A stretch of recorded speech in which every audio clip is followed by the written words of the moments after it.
તો નમસ્કાર દર્શક મિત્રો, સમાચાર આવી રહ્યા છે ચોરવાડથી।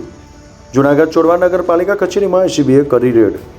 એક જાગૃત નાગરિકે ચોરવાડ નગરપાલિકા હસ્તકના જૂના ભાટી વિસ્તારમાં બ્લોક પાથરવાનું કામ કરેલ હતું, જેનું બિલ આશરે 3 વર્ષથી બાકી હતું।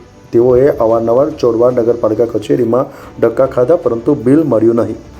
બિલ નહીં મળતા કચેરીમાં ઇજનેર દ્વારા 1,43,000ની લાંચ માંગવામાં આવી હતી, જ્યારે અરજદાર દ્વારા એસીબીને જાણ કરતા 1,43,000 લાંચની રકમ સાથે ઝડપી પાડ્યો હોવાના સમાચાર સાંપડ્યા છે અને અરજદાર આ બાબતે એસીબી કચેરીએ પહોંચી ફરિયાદની તજવીજ હાથ ધરી હતી।